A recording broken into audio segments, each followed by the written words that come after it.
A very good morning to you wherever you are listening to us. This is in the papers on iPower 102.7 FM, Emurele Owo, Ondo State.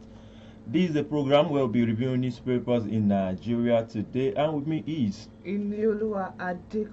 I am ABDULRASAQ. Today we have various newspapers in Nigeria today with us. We have the Hope newspaper, we have the Punch newspaper, the Daily Post newspaper, and the Nation newspaper. I have with me is the Hope newspaper, the Punch newspaper, and the Nation newspaper. Before moving to the first segment of the program, where we'll be giving you the headlines of the various newspapers we're bringing to your your ear today, we'll go on a short break. When we come back, we'll give you details of the headlines.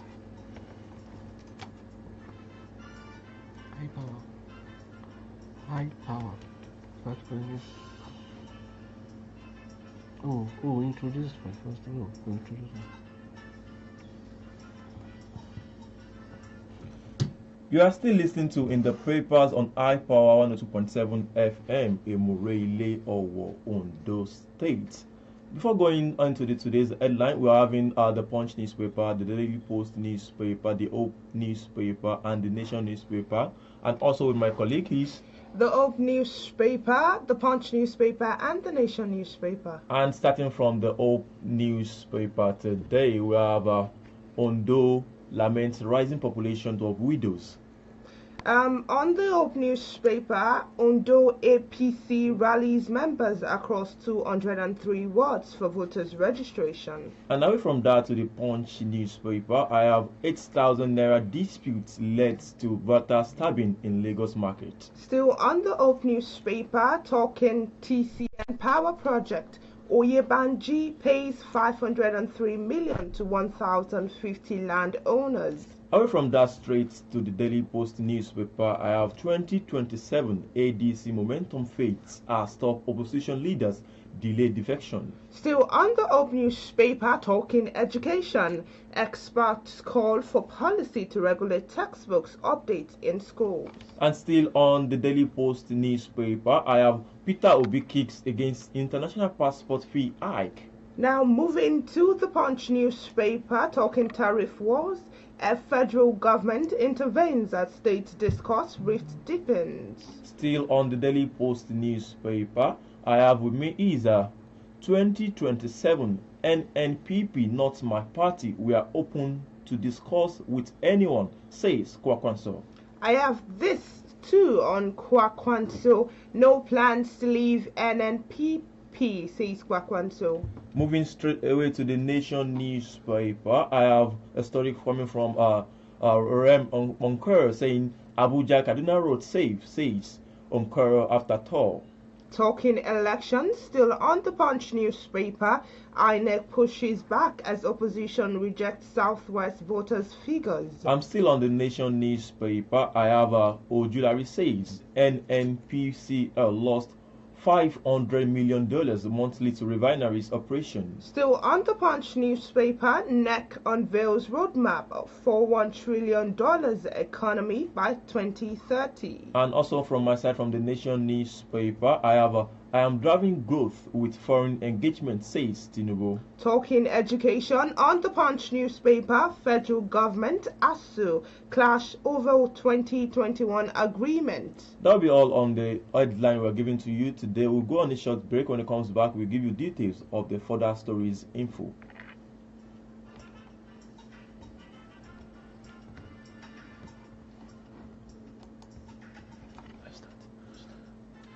Okay.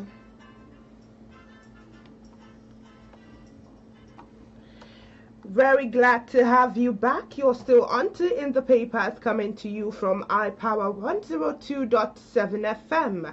Beginning strong from the Hope newspaper, Ondo APC rallies members across 203 wards for voters registration. And now to the details. The All Progressive Congress APC in Ondo State has embarked on a massive mobilization drive across all 203 wards of the state to ensure active participation in the ongoing nationwide continuous voters registration exercise. In recent statement signed by the party's Director of Media and Publicity, Stephen Otaloro, the APC disclosed the feedback from the field had been highly encouraging, noting that its members were promptly instructed to engage eligible citizens and encourage them to register. Otaloro explained that the seemingly low turnout in urban areas should not be misconstrued as apathy, stressing that the parties deliberately focused on grassroots mobilization, reaching out to communities at the local level. For more details on this story, the Punch newspaper has it with the headline, Ondo APC rallies members across 203 wards for voters registration. Also starting from the Hope newspaper, I have Ondo laments rising populations of widows. To the detail. Ondo State Commissioner for Women Affairs and Social Development, Dr. Sheon Bosede Osamaye, has revealed that the state is home to hundreds of thousands of widows, far beyond earlier estimates, warning that their neglect poses a grave social challenges. Speaking in an exclusive interview with Hope newspaper, Osamaye said, the shocking discovery came through data gathering by the ministry during a recent widow support program. She said, and I quote, initially we assumed the figure was about 10,000, but data has shown us that Ondo State has hundreds of thousands of widows. These open our eye to the real situation and force us to rethink our intervention. The commissioner also stressed that widowhood in the state is often accompanied by poverty, exclusion and abuse, explaining that Governor Lucky Aiyedatiwa administration is shifting the narrative from pity to empowerment. To check this story, you can check the Hope newspaper with the headline, Ondo lament rising population of widows. Still on the Hope newspaper, experts call for policy to regulate textbooks updates in schools. And now the details.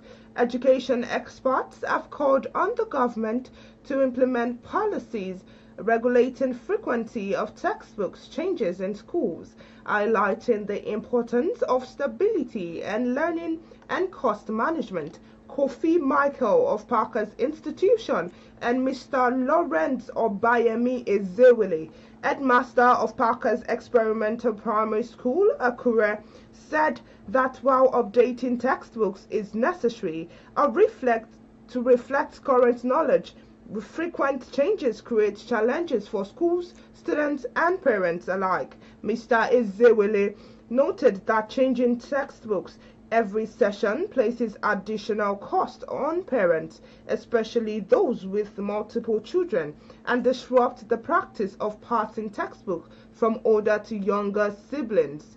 They suggested a range of approach to balance curriculum updates with stability.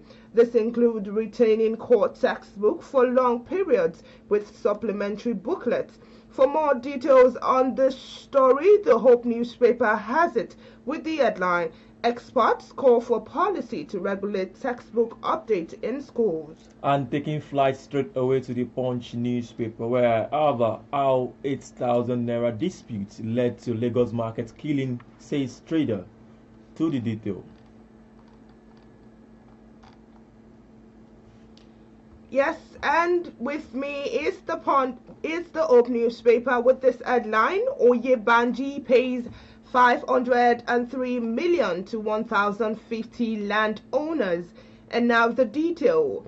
In a bid to boost power generation in Ekiti State and expand the frontiers of the economy, Governor Biodun Oyebanji has paid a staggering sum of 503 million naira to 1,050 landowners whose lands were acquired for the execution of the 132 to 133 power projects in the state. Oyebanji assured the citizens that no efforts will be spared to connect all the towns to the national power grid for improved economy, trade and commerce, as well as enhanced security, saying whoever that releases his land for such projects will be compensated in commensurate terms. The governor spoke in Ado-Ekiti during the payment of compensation to owners of the lands covered by the Transmission Company of Nigeria right-of-way for the 132-133 kVA power transmission line in Ekiti State. For more details on that story, the Hope newspaper has it with the headline, Oyebanji pays 503 million naira to 1,050 landowners. And I'm still on the Punch newspaper where I have this information coming straight to us. More details have emerged about the violence clash that claims the life of a trader, Sadiq Ibrahim, in the Madlas area of Lagos Island. Our correspondent, the Punch correspondent, gathered on Thursday that Ibrahim was allegedly stabbed to death by his colleague, Ebuka Adindo, during a dispute over the sharing of 8,000 naira. The incident briefly disrupted commercial activities in the busy Balogun market, which shut certain doors before business resumed on Thursday. While rumor of ethnic tension trailed the clash on social media, the Lagos State Police Command dismissed such claim. To get the story, check the Punch newspaper with the headline, 8,000 naira dispute led to brutal stabbing in Lagos markets. And now I take a flight to join you on the Punch newspaper with the story on tariff wars. Federal government intervenes as state discourse rift deepens. And now the details.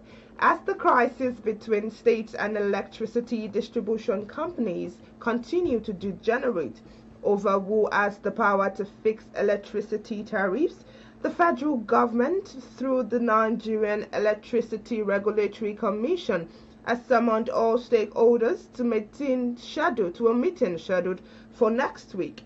Energy Commissioner of the state government under the umbrella body known as the Forum of Commissioners for Power and Energy in Nigeria, have repeatedly insisted that the Electricity Act 2023 amended has empowered state government to regulate their respective power markets, but power distribution companies, under the edges of the Association of Nigerian Electricity Distributors, insisted that although the act enabled the state to regulate their power markets, the state government lacked the power to put a price on cross-border electricity.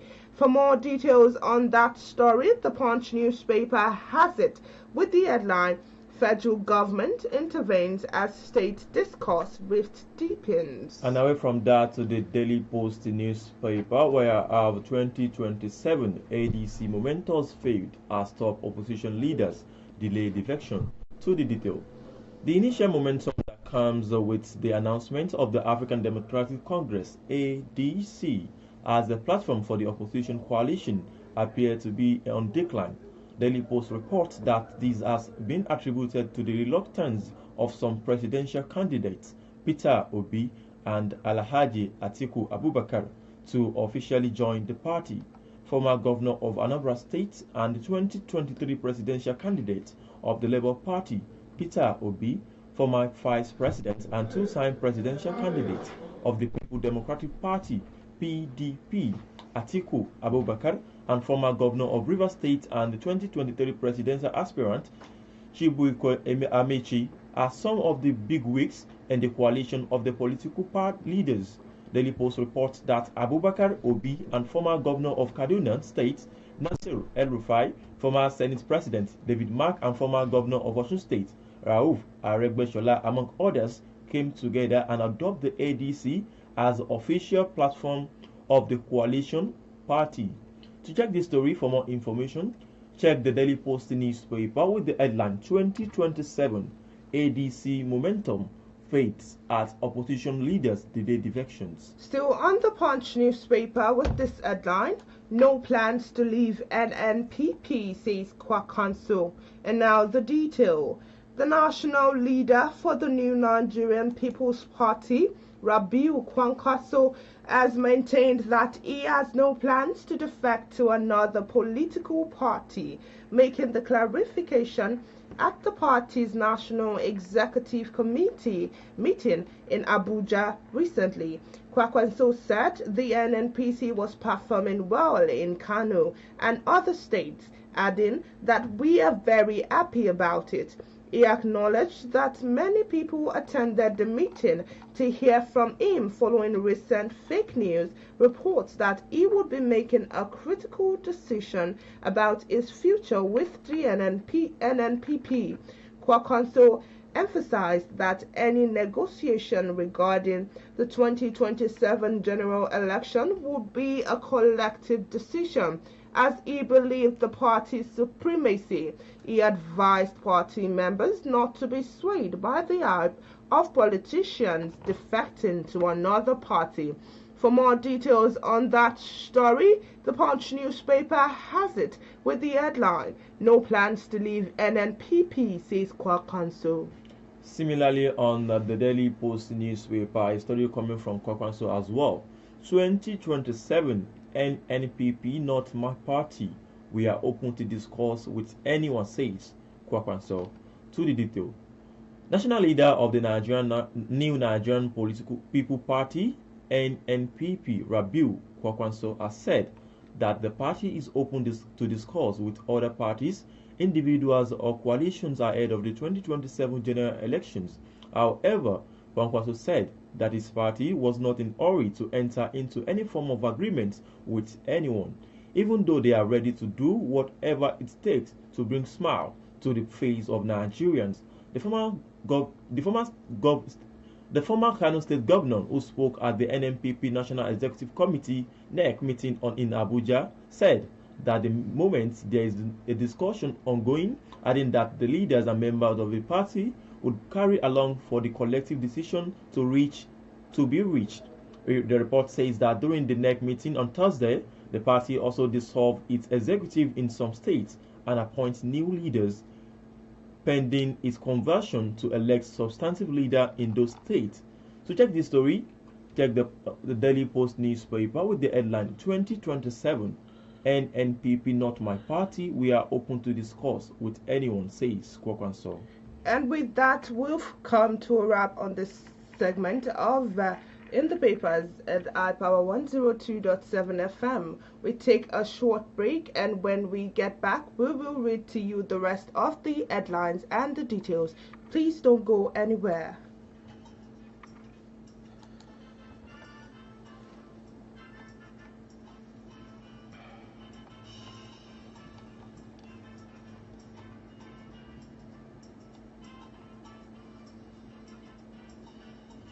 Which story you want to use now? Which story you want to use? What did you say? Which story you want to use now? INEC. Okay, I have one. Are we ready?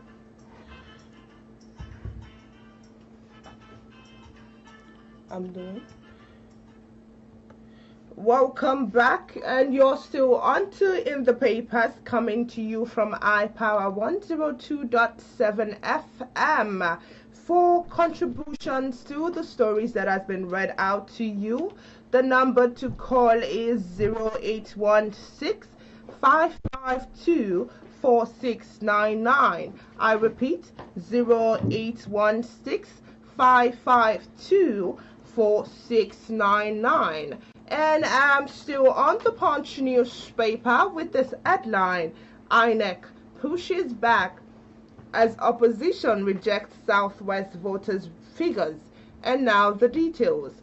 Two opposition political parties, the African Democratic Congress and the Labour Party, have queried the authenticity of the claim by the Independent National Electoral Commission that the Southwest accounted for the highest percentage of the pre-registration numbers in its ongoing continuous voters registration exercise.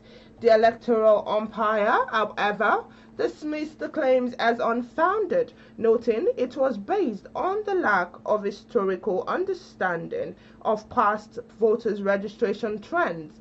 The ADC, in recent statement by its acting National Publicity Secretary, Bolaji Abdullahi, had questioned the registration process in the Southwest, stressing that the figures from Osun State, in particular, contradicts both historical trends and demographic realities. For more details on that story, the Punch newspaper has it with the headline, INEC pushes back as opposition rejects Southwest voters' figures. And taking flight straight away to the Nation newspaper, where I am driving growth with foreign engagement, says Tinubu.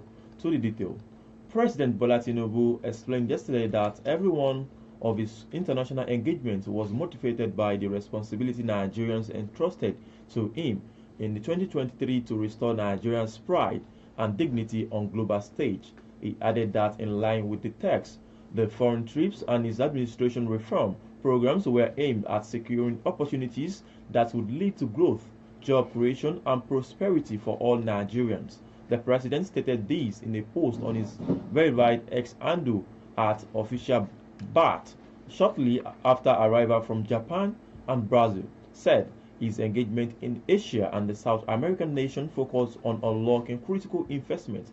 He said, and I quote, it feels good to be back home in Nigeria after our recent engagements in Japan and Brazil. In 2023, you entrusted me with the responsibility of restoring our pride and dignity on the global stage, and I remain fully committed to that mission. Every handshake, every agreement, and every meeting is guided by one goal: to secure opportunities that translate into growth, job, and prosperity for Nigerians. To check this story, you can check the Nation newspaper with the headline, I am driving growth with foreign engagement, says Tinubu. Still on the Punch newspaper, NEC unveils roadmap for $1 trillion economy by 2030. And now the details.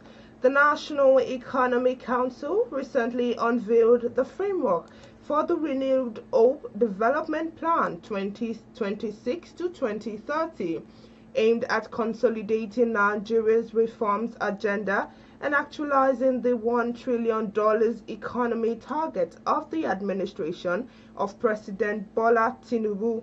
This was part of the resolution reached by the 151st meeting of the Council, which commended the Ministry of Budget and Economic Planning for kick-starting the process and also urged the effective participation by all states and stakeholders to ensure inclusivity and accelerated growth. NEC also asked the Accountant General of the Federation to accelerate the release of funds for the next round of national polio immunization campaign to ensure a itch-free exercise. For more details on that story, the Punch newspaper has it with the headline, NEC unveils roadmap for $1 trillion economy by 2030. And I'm still on the Nation newspaper where I have Abuja Kaduna route says Omokiri after tour. Now to the detail. After touring Abuja Kaduna Road yesterday, former presidential aide Reno Omokiri declared that the road safe for commuters. Omokiri observation is in line with the National Security Advisor NSA Malam Nuhu Ribadu's position that the days of insecurity on the road are in the past. Omokiri was accompanied by the Nollywood star Mr. Wale Ojo and some journalists. The former presidential aide in a statement praised the security agencies for clearing the roads and making it safe for Nigerians to use again. To check this story for more information, you can check the Nation newspaper with the headline, Abuja Kaduna Road says Omokiri after tour. And that brings us to the end of today's edition of In the Papers. We have taken you through major headlines from newspapers within and outside Nigeria, and we hope this review has kept you informed on key issues shaping conversations today. Do stay tuned for more updates and programs coming your way shortly. On behalf of myself, INIOLUWA, and my colleague, ABDULRASAQ, thank you for joining us. Until next time, have a productive and pleasant day.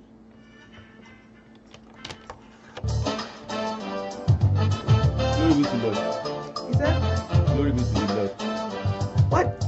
Glory be to God. Hallelujah. he never end life. Best station in music news, sports, and entertainment. We are High Power 102.7 FM, the pride of the people. You're on to a station that believes in you. We are the pride of the people. This is High Power 102.7 FM, the pride of the people. Not like unprepared stuff where I did do before. Yes, no. We'll play late, you sir.